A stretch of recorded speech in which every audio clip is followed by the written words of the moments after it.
This is another brand new day, a bright one for that matter. I don't know if you girls and my only king in the class, you are following up on our YouTube page. Because WhatsApp, you guys are not responding. I'm doubting if the YouTube page is effective because I gave one lesson on our YouTube page. I gave lectures on chapter 4 and chapter 5. I gave questions, homework for you people to do. I have not received any. I don't know what is happening. Since you don't want to work, the teacher is always ready to work. So today we will be looking at chapter 6 and chapter 7 of our same novel, Seat of Thorns by Francis Ate. And I told you that Seat of Thorns is a typical African traditional novel that deals with African issues like tradition, poverty, and so on and so forth, witchcraft, and so on and so forth. Those are some of the characteristics of African setting: poverty, witchcraft, and so on and so forth. These are some of the characteristics of an African setting. So if you are talking of Seat of Thorns, these are some of the things that need to come to your mind because it is an African novel. And so that is why we are going to see in our chapter 6, as we ended concerning Ndong's arrival in the village in chapter 5. And I told you guys that when John arrived in the village that fateful day, he went to the palace to talk with the king because the church door was sealed or has been sealed. So after the meeting he had with the chief, the outcome of the meeting was that the church door, the sealed, that was the band that was put on the church door, will be uplifted or be removed. So, and the death celebration of Ndong's grandfather was also to be arranged. In chapter 6, Ndong received a message from the Fon concerning the date for the burial ceremony. Because the Fon was the only, or is the only person who is supposed to give that day. And this day has been decided by the Fon, and he sent his messenger to come and give the message to Ndong. And that day was a traditional Sunday. In African traditional novels, we have what we call traditional Sundays. They are not the normal Sundays that you go to church, but Sundays that people decide to go to village meetings, visit friends, relatives, to share with each other. So that celebration was set for that day.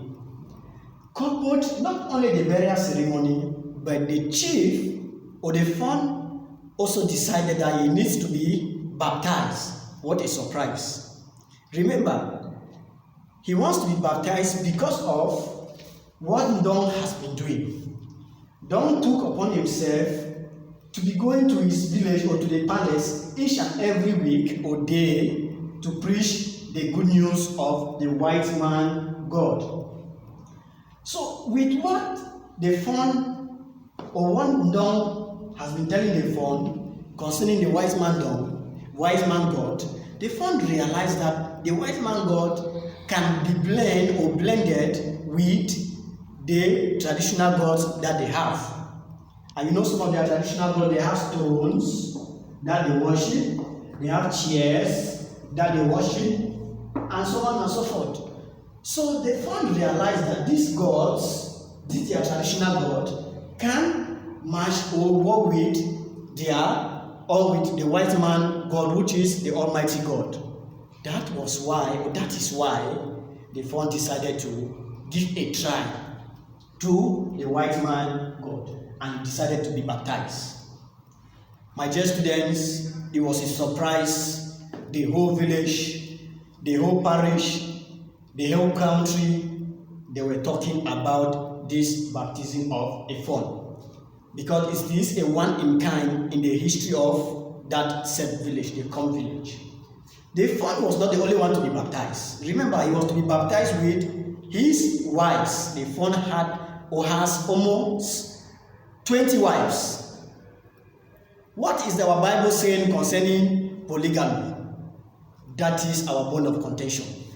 That is what Don is going to settle. Remember, when Don was in Bamenda, the main parish, the bishop told him not to condemn any religion, but to take the good one, that the religion that are good, and add it to the ones that are good with the white man God. That is, both religion can work together depending on their practices. And this is what he's going to do. Don't get a biblical allusion concerning the Bible and what is happening in that palace. He made mention of King Solomon, he made mention of Isaac and Jacob. They had Abraham himself, all of them had multiple wives, but they were personal friends to the Almighty God. These were the biblical allusion that Don had in mind and gave to the people. Let them not be surprised with what is happening. But remember, he did all this with consultation. He is consulting the bishop in the main parish. So that day, the preparation for the burial ceremony and the baptism of the fawn brought with some notables and the wives. People came from far and near to take part in this ceremony. Not only the burial ceremony, but what was so touching and surprising was the baptism of the fawn together with his notables and his wives. Because I earlier said it is first in the history of that village. People came from far and near to see how a fawn will be baptized. Some will say that the white man God has been disgraced, because that was something other priests or other monarchical have been preaching against. That if you are a polygamist, you are not supposed to enter a church. If you are putting on a hat, you are supposed to remove your hat before you enter a church. All those traditional beliefs, all those conflicts between tradition and religion, this is what Don is going to settle. Concerning polygamy, what did Don do? Don gave a biblical allusion concerning the wise men in the Bible. And he said there is no doubt or there is no difference between the white men or the chief or the fawn and the wise men in the Bible. Because the men had in the Old Testament, they had multitude or multiple wives. It will not stop the fawn from having the same multiple wives. That was as per the Old Testament. He gave his judgment pertaining to the Old Testament, not the New Testament.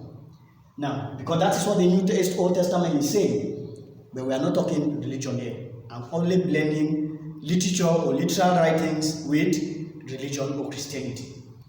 Okay, now, with that, there was no reason, and the only thing he told the fawn, I will not tell you to divorce your wives, because divorce is against the Holy Bible or the wise man God. But what I'm going to tell you is that you should take care of the 20 wives you do have. If you can get married to 20 and you take care of the 20, good and fine. In the Bible, friends of God had more than 20, and they were still friends of the wise man God. Now, the issue of polygamy has been settled. What about the fawn putting on his hat or his cap while in church? What about the fawns kneeling down for him to be baptized? What about the fawn respecting the father who is the Father Don or the priest? Those are all another questions that Father Don is supposed to answer. Father Don said, in the Roman Catholic Church, the monarchio, which is a bishop, puts on a hat. What is the difference? The fawn has the right to put on his hat. If the monarchio or the bishop can put on his hat, then the fawn can also put on his hat. Removing the hat or the cap is a sign of respect. It is not punishable as per the Bible or the wise man God. And God said, he's saying all this with total respect of the gospel. That is why you are going to see, or you will see that He treated these issues without conflict. My fellow students, chapter 6 and chapter 7, it is a climax of our novel year that I'm holding. We are going to also see, after this, how would Father Ndong fight against witchcraft? Because witchcraft, in African tradition, witchcraft is part and parcel of us Africans. How is he going to fight against witchcraft? That will be our next point of contention in our next class. Remember, Father Ndong is working with wisdom. Father Ndong is devoted to transform his village. Thank you, my students. In our next class, we are going to buttress some of these facts. Stay blessed. Love you all.